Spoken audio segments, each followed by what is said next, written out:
Ati mugabo wanjye karibu dutangire hakuno. Ati wowe uri njyajya gusa. Wowe kunyakura umugabo. Ari umujyajya bukuzuyemo. Umva amagambo. Kora subscribe kuri Translator Rohani kama kawaida komi number 1 ni technology mugasobanuye. Ati gihe uzari kubura bwawe. Ati umugabo w'indaya gusa. Umugabo w'indaya musambanyi umva amagambo.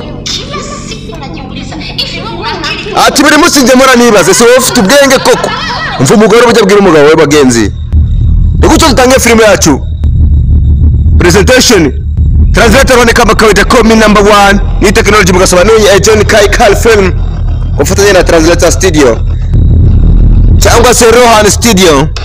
Hakuno Jokai Films Young Martin Production niki abashirimo abakeri kugira ngo filime ishobore kubagiraho farampara mu rurimi mwumva neza. Abashirimo umwani Translator Rohan Cops Enemy bakise Cops Enemy ya nuco bimeze bagenzi. Rero tangira hakuno muri Tanzania Brenda Smith Neema Ndepaya Translator Rohan komi number 1 Young Martin ba director niki abagafotoye abamenyemo ibikeri kugira ngo filime ibageraho parampara. Nuko gasobanuye mutamwibagiwe ku buhanga bw'ibyuma ni Translator Rohan kabaida. Mbere byose dusuta umuseni bamwise Waniji tumutera pisi imane muri bicoroshe. Translator Rohan hakuno hungezaho filime bakise Cops Enemy Gabriel Batov Van Vicker Translator Rohan. Ati mfite ubushobozi bwo kuguha icyo kunywa. Ati yego. Yego. Mufashe gute? Mufashe nde? Basore. Ati ngeze hano no kubazanira igitabo cyiza cyane. Translator Rohan kama kawaida komi number 1 ni technology mugasobanuye ngo za filime bakise Cops Enemy kufatanye na Edition Please cyangwa se Ed Please mu mbine ubasanga igoma mu mujyi kabisa. Ushaka filime ubasanga igoma Edition Please Edition kufatanya na Translator Rohan Studio. Hakuno abo abahereza ati n'ibihumbi 50 hejuru. Abahaye icoko impungu abataye mama we hey himeze bite rero. Ati ntabwo ari ofa kama hatuna chaguo. Ati nta mahitamo dufite. Biraseka hakuno nta mahitamo. Sitaki mwana machaguo. Ati ntabwo mfitagamo mugire amahitamo mabi. Hakuno Saruhana niko babwira. Kwa nini Shadow kabutiwa na sisi? Ati kubera iki wakuruwe natwe mugabo. Siseme amekuwa akitazama. Tuvuge ko yari kubareba. Anajua hesabu zetu. Ati afite imibare yanyu yose arayizi. Ni kazi yake kujua hesabu zetu. Ati ni kazi ke kumenya imibare yanyu. Umva amagambo mgenzi. Kuri kira filime neza witonze. Hateganya kabwa gucika. Hakuno. Ati nta mayaniro.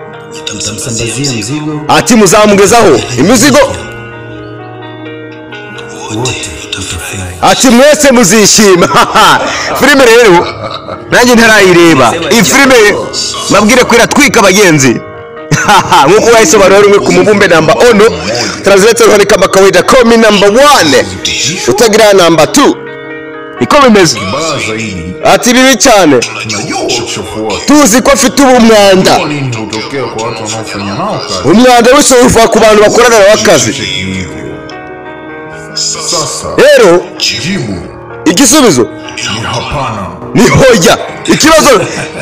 Igisubizo kiragira giti hoya. Yewe bimeze bite rero bakise Cops Enemy sorry za hakuno. Ati mbahaye amasaha 48. Ibindi itakuwa shetani ambaye Biblia ati nzabo satani na Biblia itigeze ivugaho na rimwe. Umva amagambo mugabo babwira babikamo ubwoba. Ati mbahaye amasaha 48 narangira nzaba satani na Biblia itarigeze ivugaho. Bimeze bite rero. Translator Rohan kama kawaida komi number 1 agafilime gacu bagise Cops Enemy. Hakuno hariyazaga ni bucece hakuno ari box humbe ndani bagenzi hari imizigo. hari wagwan bimeze bite rero hakuno hari ingagara ebyiri zasaga hari ingagara ebyiri zezaga reba inzu inyubako irimo wagwan dore hakuno hari ingagari bagenzi hakurya hari ingagari hey bimeze bite